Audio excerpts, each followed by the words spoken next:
Everyone can hear me. We're going to kind of get started here in a minute. Hopefully everyone's having a good Sunday night.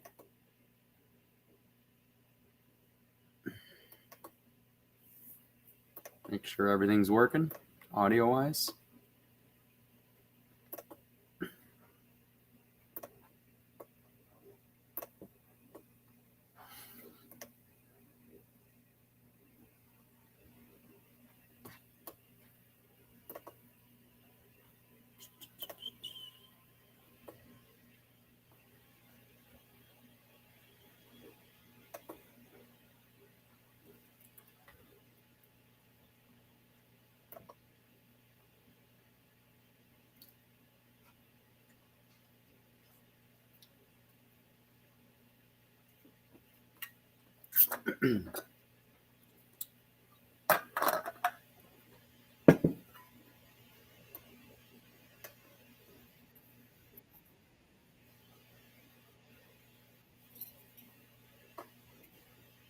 All right.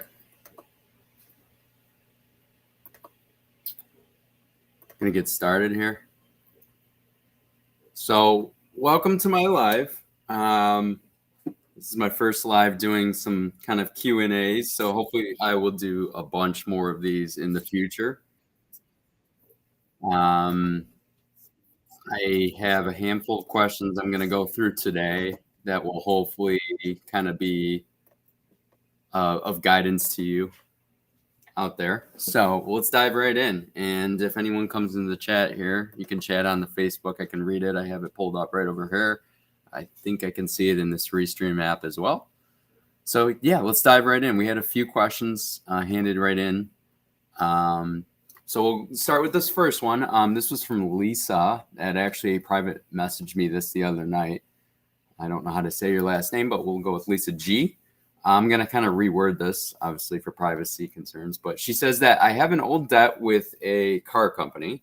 It was at a local office since 2013, and it's been transferred to a debt collection company. After about 3 months of trying to move around and track it down, I received a letter today. While the debt was at the law firm, there was no interest on it. And now that it's moved to the agency, it appears there's been interest tacked on of about $1,300. Can they just do that? And then she said a few other things about also, is there a way to settle for less? I was told to make an offer. I offered about half, and I hope I approached this correctly. Thank you for answering my question. So yeah, collections I dealt with a lot, everyone, over the last few years, especially at my credit union, and also a little bit while I've been coaching now on my own. And yeah, collections they're tricky. And that's the best way to put it. I would say that they want their money and they will get their money at some point. But yeah, it sounds like you handled it correctly so far. And yes, it really depends on what the, I guess you could say the contract of the original debt or the original loan says. I mean, I don't know the full situation, but if you weren't making any payments or if you were late and it went to a collection agency, then they can probably legally, it looks like, turn on some interest as well. And that's probably where that $1,300 is coming, whether they're calling it interest or late fees for never paying or whatever it is. They can legally do that if it's, as long as it's in the contract. Like I said, you would have to, that was many years ago, 2013, and now it's moved to collections. So you might not have all that information, but yeah, and it sounds like you handled it well. I always recommend you guys, if you have something in collections, it's going to show on the credit report. So I tell people to use the Credit Karma. It's a free app. Just sign in your Credit Karma. It'll show you, like, say it says one of their famous ones is Midland Fund, is a big collection agency usually. And all the way, you might have to scroll all the way to the bottom or go look for the information on the companies. But on your credit report, it will actually say the phone numbers of these collection agencies. So you're going to want to contact them and be prepared to, it's okay to kind of, I guess you could say negotiate a little bit. If you owe $300 here and you say, hey, I can pay $150 now, what can we do? They're probably, depending on how old the collection is, they're probably going to work with you a little bit because they just want some money. So yeah, absolutely, you can negotiate collections. what else was I going to say? And it'll be on the credit report. And depending on how old the collection is, collections stay on there for many years. So obviously there's some medical debt you may have read. If not, Google it. Medical debt and collections is changing here, and it's in the process of changing right now. So there's going to be a couple changes on that. And I've posted about that before, but like in terms of medical debt, it's not going to necessarily just go away on your credit report. But if it's like under $500, it won't show necessarily on your credit report. It'll still be there. You still got to want to pay it, but some other items are going to be changing. So based on this question, though, it sounds like, Lisa, you've started off well. I would probably, with that letter, I don't know if you have a debt attorney or if you know someone in the area, but maybe Google debt attorney, and definitely you want to probably get somebody involved just to ask some questions and make sure that you are approaching it well. And yeah, that's an older debt. So once, I guess you could say, another thing is everyone, it's not with the car company. After it goes to collections, the car company is not going to have anything to do with it, to be honest with you. They'll get their payment if you pay eventually. But in terms of calling them, and like if I have my car loan, let's just say through, I don't know, credit union or something like that. Let's say I charged it off and it went to collections. If it's in Midland collections or whatever, my credit union is going to know nothing about it. They're not even going to see it in their system anymore because it's now with the collection agency. So you're going to have to deal with the collection agency now. And then they will be the kind of the third party in between, and they will rely all the information to the original lender, which in my case might be a credit union. So hopefully that helps. Let's see what else we got here. So that's a good question. I love collections, talking about collections. I'm pretty decent about it. So if anyone else has some collection questions in the future, please make sure you set up a call with me or whatever it is. So let's see what else we got here. I'm trying to pull up all my questions. The next one was about savings and investing. I'll answer as much as I can. I'm saving. I have a question for saving for short-term versus long-term. My more immediate goal is to buy a property. Very cool. But I don't want to also neglect my savings in future. What percentage would you recommend investing towards a home or property versus investing in an IRA, et cetera? I assume you mean IRA retirement when you say et cetera. Very good question. Obviously, I'm going to kind of skate gently with this. I do not have a Series 65, so I'm not a financial advisor, so I can't get too detailed in investing. But what I can tell you is, a lot of financial people out there will tell you 15% should be going into your retirement, out of your paycheck or your retirement savings and all that. My general rule is, after looking into it, depends if I know this person that sent it is a single person. They're not a spouse. They don't have a spouse or a partner.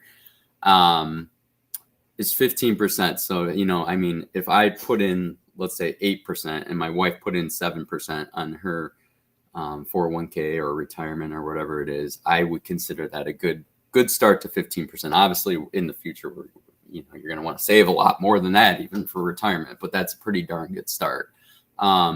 In your case, finding a way to save 15%. I know it sounds like a lot, especially if you're an entrepreneur or solopreneur, I guess you could say. Some months you have busy months, you're making great money, and 15% is like, oh yeah, I could do that. And other months you're like, I got to tread lightly here. And I understand that it all depends on your savings and your availability when it comes to your job. Property, probably not the best time right now to invest in property. Obviously we'll take it. I would just say take it every 6 months. Let's wait 6 months, take a look at it again in 6 months. Hopefully things will get a lot better. But hopefully, I assume you're going in with a few friends or something like that, or maybe you're doing it on your own, which would be cool. If you haven't started saving a little bit here and there, I would still save. And I would wait and continue saving, and you'll know when the time is probably right. But at the same time, I wouldn't, you said neglect my future. Not just retirement, not just savings accounts for that, but also your debts. You can't really ignore your debts, especially with this inflation right now and everything going up. I wouldn't want this person and you to see Like, yeah, you're doing your retirement, you're doing your good. You're like, yeah, I think I'm nailing it, and I'm putting some money towards my property. And then all of a sudden I still got credit card debt, or, a car loan. Not that you're neglecting that, but, your credit card debts, and you're kind of just pushing them aside. Maybe, only paying $100 on your credit card every month or whatever minimum, but you're putting money towards your property when hopefully you see what I'm saying here, everyone.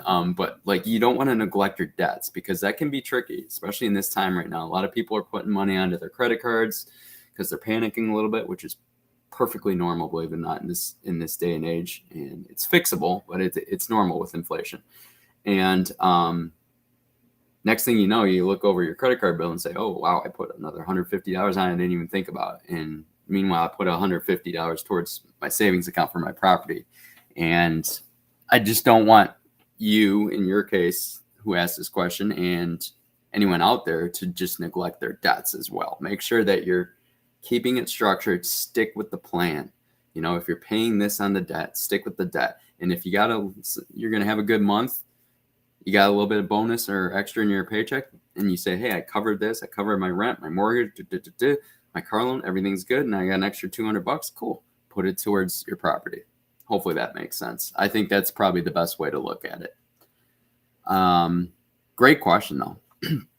Excuse me. A little bit of a frog in my throat, I guess you could say. All right. We got a couple more that I know we wanted to discuss. Let me get the next question pulled up.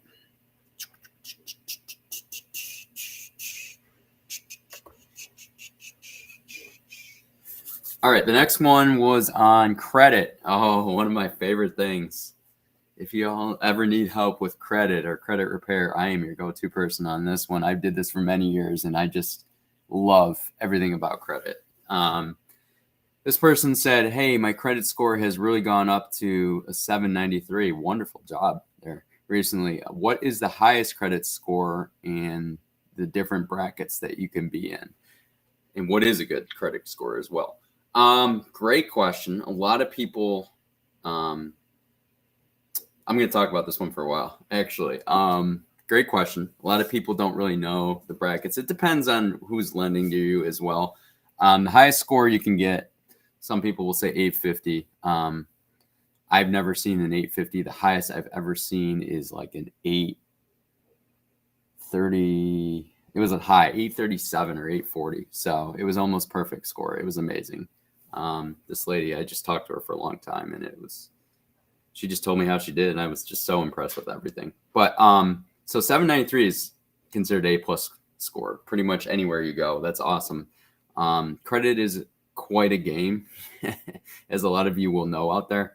It goes up and down and up and down and up and down.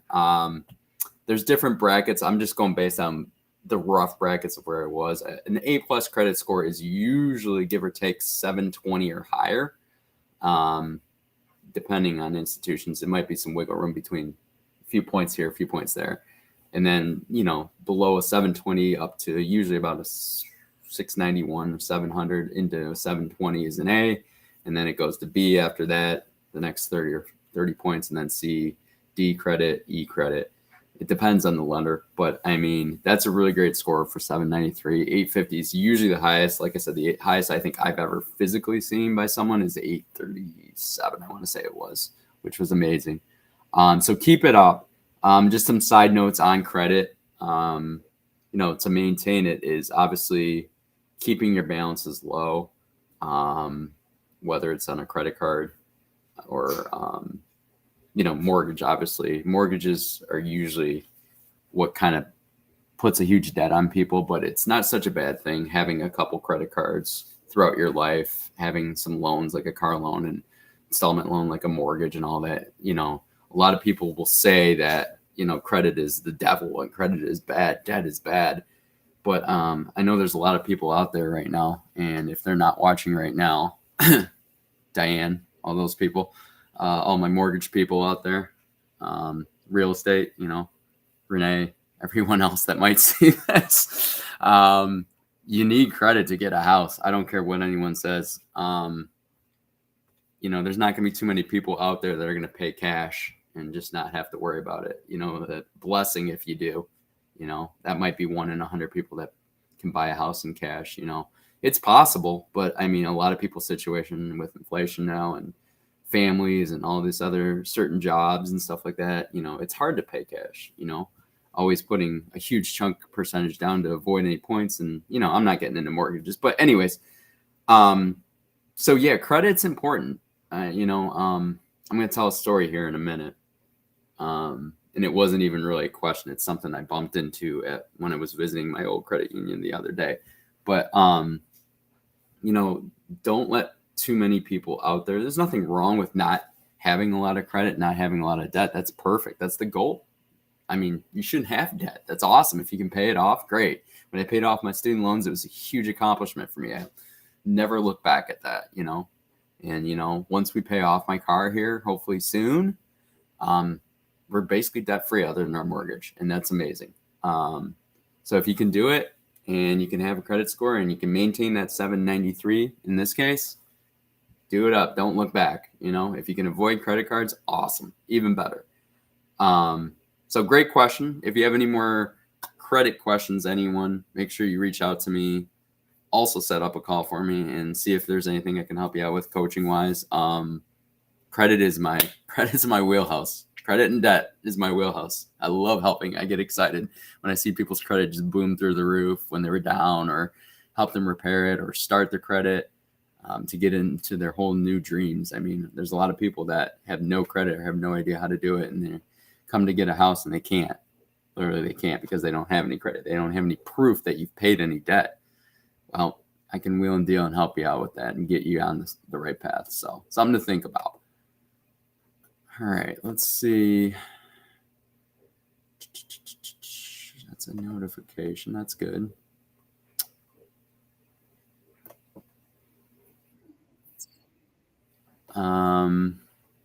So I wanted to kind of tell a story here, and it will kind of lead into a question. It wasn't really a submitted question, but let me tell the story, and then my old team was kind of standing there talking to me, and I was almost helping this customer at our old credit union the other day.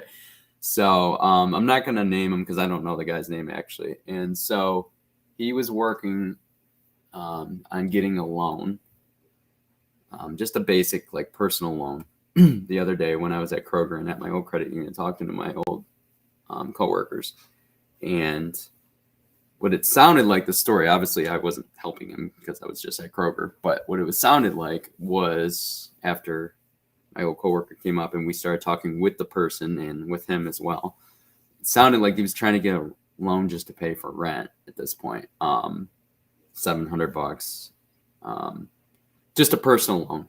It sounded like, I don't know any details. I don't want to get into it in case this person ever sees this. I don't want to embarrass him, but I don't know his name anyway. But it sounded like he was just down on his luck. He had what sounded like I won't tell you what company, but it was either a delivery company, I think it was, or it was a delivery company. So I don't know if it was his full-time job or if he was doing it as a side hustle and maybe didn't have another job or whatever it was the reason. But what it sounded like when my old coworker came up, because he actually asked me, is he was trying to get a loan to pay for rent because he came out on some rough times. And this company denied him for that loan because it didn't sound like he had any payment history. He had bad payment history, didn't really have a lot of loans at all, didn't have any credit. So my old coworker was just asked me if I knew any online lending teams and we talked about it and all that. And I guess the purpose of that story was, he didn't have any credit. He would have had to start with what's called a shared secured loan to rebuild or build up his credit if he didn't have any for the last few years or doesn't have any at all. And so that's why it's, a story like that just reminds me of why credit is really important. He unfortunately couldn't even get a $700 or $1,000 loan or whatever he was applying for because he didn't have credit or he didn't have a payment history. And so he was down on his luck, whatever his personal life is going on, whatever happened or why you couldn't afford it, is irrelevant to this. It's more so that like people are struggling right now, and we got to have some empathy. Obviously, it's very important, but it just shows why credit is important, why you never know what's going to happen. I'm not saying if he had credit, he would have got that loan, but if he had found a way to get a, shared secure loan several months ago, and he probably would have been approved for that if he paid on it good. But it's just, you never know. Emergencies happen. Things happen. He didn't personally didn't sound like anyone that could spot him any money, or like it just didn't work out. So I felt it was sad because, he said he would figure it out. That's what he said. So that was just a quick story. Just another reason I defend credit, and I always will, is because like emergencies, you don't know what's going to happen. So if you can have an emergency fund, we'll kind of get off topic here, off of credit for a minute. If you can have an emergency fund, a whammy fund, as some of you call it. I like calling it a slushy fund also because I used to love slushies. But honestly, it's just one of those things where you got to have some money set aside, and it's hard to get that money set aside and not touch it. But emergencies are emergencies. If that person had some savings or some emergency funds, maybe a slow month on the job or losing his other part-time job or whatever the reason was, he might have been all right and said, hey, I can dip into this. I made rent. I'm going to hustle my butt off at my other job, and I'm going to try and make as much money as possible. Something along the lines of that. But that was just a story when, I walked out of Kroger the other day after hearing that, I was just like, wow, times are tough right now. Everyone is struggling. I mean, there's not one person out there that hasn't struggled at some point in the last 6 months, especially. I read a survey like maybe a month ago, or an article. They did a survey that I couldn't believe this. 61%. So we'll say 6 out of 10 people in this survey admitted that they were making more than 100,000. I think it was, whether it was single or couples, more than 100,000, which is pretty good money for singles or couples. Over 100,000, and they were worried about inflation. 60%, more than half, making good money, over 100,000. And that's how scary inflation is right now. And that is how scary groceries and gas and everything in this country is right now. So, the moral of the story is you're not alone. If you watch this and you hear, or you're sitting on Facebook and Instagram and you're thinking to yourself, like, how did I get stuck in this position? A, B, or C. How did I do this? How did I do that? Like, I'm down on my luck. Nothing's happening right. You're not alone. Like, I'm sitting here telling you, it sounds cheesy, but it's so true. I mean, there's been months where, we have 2 kids. I'll just use me as an instance. There's been months, when you run your own business and, we make enough money and stuff, but there's been months where it gets a couple weeks, it'll get slow and you're just like, oh my God, kids are expensive. Our dog had surgery this year. Like, it's been an expensive year. And so, I think we have to be positive and we have to look up and say, you know what, I'm going to figure out how to get through this. And I know for a fact that I hope it only gets better from here. We're not going to talk about politics or anything. We're talking about money, but money is hopefully going to get better and things will turn around. We just got to really tough it out and, have some empathy for people, check on your people. It's anxiety is up right now. Mental health is up. Money is down for most people. So people are struggling and people are really sad, and just check on your people. Always check on your people. Make sure that you're set up. And yeah, I don't know. That's that quick discussion with this gentleman the other day really hit me and made me even realize more and more about how much we need each other and how much we just got to stay positive. So that's hopefully a helpful story, and just realize that you're not alone. I don't think we had any more questions. Let me double check here, but I'll hang out for a few minutes in case anyone chats one through. Look at my phone here.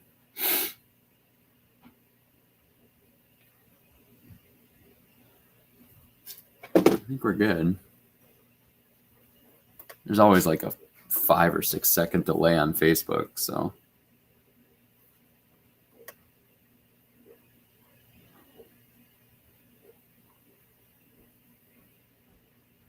Yep, I think we're good. So hopefully this was helpful. Next time, I tried to do it on a Sunday night because I figured most people were around.